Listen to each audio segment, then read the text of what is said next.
Oh, heel flips. The neglected middle child of skateboard flip tricks. Kick flips came first, they're handsomer, more versatile, and they will always be better than you. And then along came switch heel flips, which by virtue of being switch has always been better than you, even when done poorly. And we must also note that switch heel flips are kind of the millennial trick of the flip tricks. They didn't come around until the 90s. People praised them even though they were being done horribly just by virtue of being switch. It didn't matter if your shoulder was facing the wrong way. It didn't matter if it rocketed. It was switch, and therefore it was better than you regular heel flips. But today is about reclaiming some of the glory back for heel flips. So first I'm going to get into the heel flip tutorial. And then I'm going to philosophize and pontify and quantify the regular heel flip versus the switch heel flip and all other things heel flip. So let's assume that you have your ollie mastered. Next, let's get into the foot positioning for a heel flip. Foot positioning for heel flips can vary. I like to have mine just below the bolts. I have the ball of my foot splitting the edge of the board with my toes hanging over, a little bit curled. And I have my back foot placed right in the middle of the tail on the ball of my foot. Take a look at it real quick from that way. So like an ollie, a heel flip is done by kicking down with your back foot, jumping with your front foot and sliding it up. But instead of sliding on this part of your foot, you're going to slide up here. So up here close to your ankle and the heel of your shoe.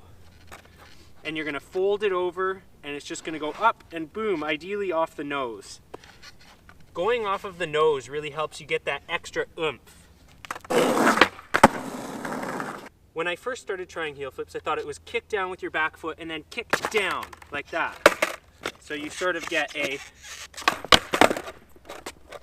you shoot it down into the ground, which doesn't work at all. So it really is like an ollie with the heel of your foot.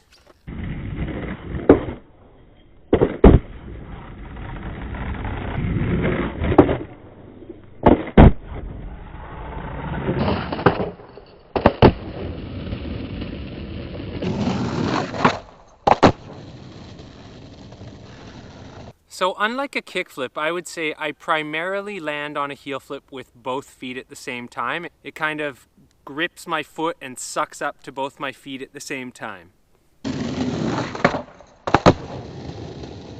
I find that a heel flip is actually a little bit easier to stay over. When you're doing a kickflip, it's really easy to just kind of shoot the board away from you and push it in front of you. But when you're doing a heel flip, the only way to avoid your board is to just kind of splits over it. So by default, heel flips, you wind up staying over them better. And so it's just learning how to get that full flip under you.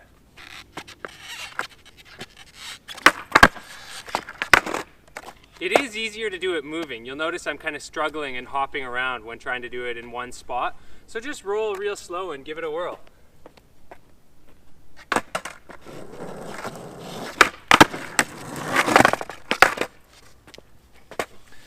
I love a satisfying heel flip.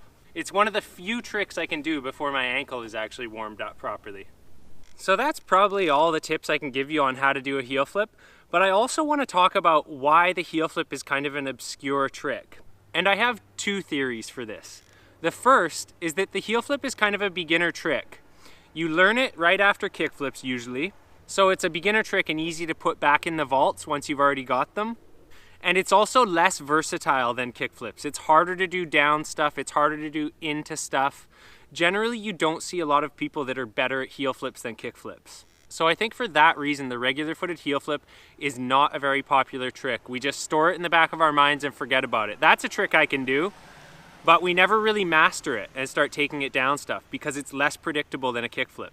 So let's get back into that millennial switch heel flip. I can't totally figure this one out, but I can only theorize that there's some reasons that we're doing switch heel flips better than regular heel flips. And the first reason is because it's switch. It's therefore a more credible trick.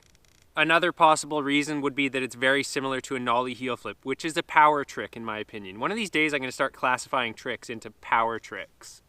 Things that can be done down big stuff, up big stuff, and you can do them with a lot of force and power, get a lot of juice out of them.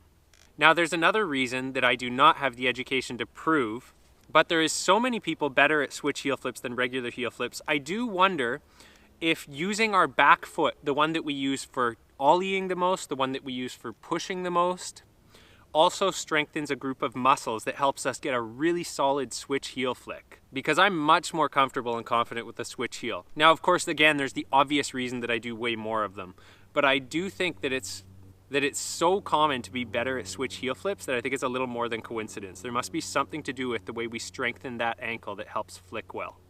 So on that note, after that pondering of the heel flip conundrum, I think it's only fitting that I try and do as many regular footed heel flip tricks as I can in one session.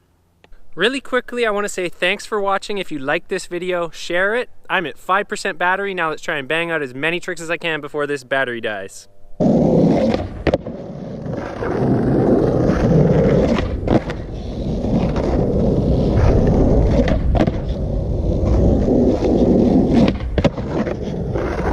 I'm taking the sketchy ones.